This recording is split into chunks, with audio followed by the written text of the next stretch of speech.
Praise the lord. దేవుని నామానికి మహిమ కలుగునుగాక. ఈరోజు దేవుని వాగ్దానము, ఏలయనగా దృశ్యమైనవి అనిత్యములు, అదృశ్యమైనవి నిత్యములు. 2 కొరింథీయులు రాసిన పత్రిక 4వ అధ్యాయం 18వ వచనము. ప్రియ సహోదరుడా, సహోదరి, ఈ లోకములో మనకు కనిపించేది, మనము మన కంటితో చూసేది ఏదైనా కానీ ఏదో ఒకరోజు నశించిపోయేవే. ఈ లోక సంపదలు, వస్తువులు, ఈ లోకములో కష్టాలు అన్నీ నిత్యమైనవే. కానీ మనలను సృజించిన సృష్టికర్త అయిన దేవుడు, మానవ కంటికి కనిపించని దేవుడు మాత్రమే నిత్యమైనవాడు.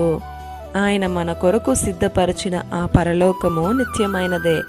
భూమిపైన అందరూ ఏదో చేయాలని, సాధించాలని తపన పడుతూ ఉంటారు. మనశ్శాంతి ఉండనే ఉండదు.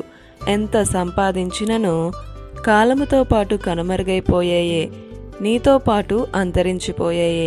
నిజమైన విశ్వాసి దేని కొరకు తపన పడతారు అంటే, మనము ఈ లోకంలో నలిగిన వారమై ఉన్నాం. పౌలు తన పరిచర్యలో ఎన్నో శ్రమలు పొందాడు.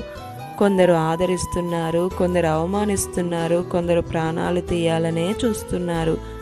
ఎన్ని కష్టాలు ఎదురైనా సరే ముందుకు సాగుతామని అంటున్నాడు. దేవుని పరిచర్య శక్తిగలది. శ్రమలు కలిగినను మేము అధైర్యపడము.